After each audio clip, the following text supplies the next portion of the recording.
30 April 95ला म्हणजे मनोज जोशी मुख्यमंत्री झाल्यानंतर मुंबई बॉम्बस्फोटच्या नंतर शरद पवार खूप बदनाम झाले होते. तर बारामतीला एक सभा घेतली होती मनोज जोशींनी 30 एप्रिलला. आणि तेव्हा त्यांनी सांगितलं की शरद पवारांच्या अंडरवर्ल्ड आणि यांच्याशी संबंध आहेत वगैरे वगैरे.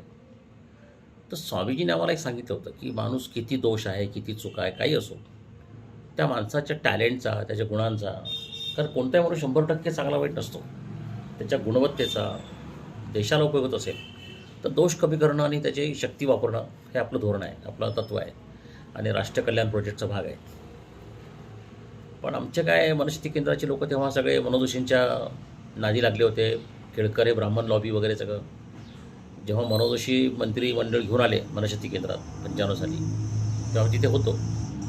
तर मी त्यांना सांगितलं की तुम्ही हे जे भव्यीकरण करताय, राजकीयकरण करताय, कारण आमच्याकडे राजकीय नेते आल्यानंतर त्यांना तत्त्वज्ञान सांगणं, प्रयोग सांगणं हे काम आहे.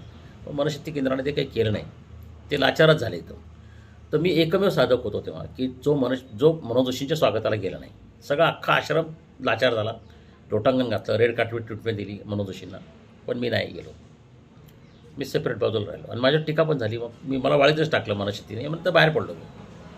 तर 30 एप्रिलला जेव्हा सभा झाली तर तेव्हा मला कळलं की शरद पवारांच्यावरती हे जो आरोप होतो आहे तो खरा खोटा मला काही घेणं नाही, मग शरद पवारांना शक्ती दिली पाहिजे. तर मी रात्री 8:30-9ला मला टी व्हीवर कळलं असं भाषण झालं आहे मनोज जोशींचं. मी फोन केला शरद पवारांच्या पीएला आणि त्याला सांगितलं असा असा विषय आहे आणि मला साहेबांना भेटायचं आहे. तेवढं ठीक आहे अर्जंटली. मग त्यांनी साहेबांना फोन केला.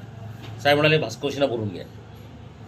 आणि माहिती होतं स्वामीजींबद्दल वगैरे शरद पवारांचं. मला लगेच दुसऱ्या दिवशी सकाळी मी आणि हेमंत नाटा माझे साधक, ते आता इथे राहतात शिरूरला, रिटायर होते आता, 75 वर्षाचे आहेत.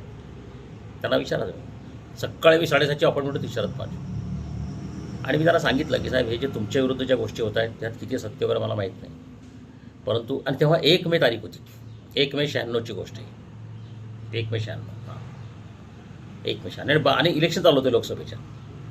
आणि त्याच्यात स्वामीजीने एक प्रिडिक्शन केलं होतं की 12 मेला संध्याकाळी 6 वाजता शरद पवारांना अत्युच्च संधी म्हणजे पंतप्रधान होण्याची संधी वगैरे असं ते होतं सगळं सायंटिफिक अभ्यास वगैरे. तर मी त्यांना म्हटलं साहेब असं असं आहे. तर ते म्हणे की बरोबर आहे तुमचं म्हणणं.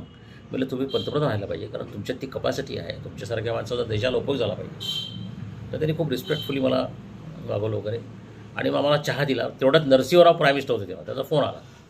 मग त्यांनी मला आणि हेमंतबाईंना रिक्वेस्ट केली की तुम्ही थोडं बाहेर बसता का. मग बाहेर बसलो आम्ही. परत बोलवलं आम्हाला आतमध्ये. तर शरद पवारांनी मला खूप महत्त्व दिलं, काय रिस्पेक्ट दिला. आणि स्वामीजींच्यावर ते खूप नाराज होते, त्याची कारणं वेगळी आहेत, मनशक्तीवर नाराज होते, त्याचे बरेच गैरसमज दूर केले. मी त्यांना सांगितलं की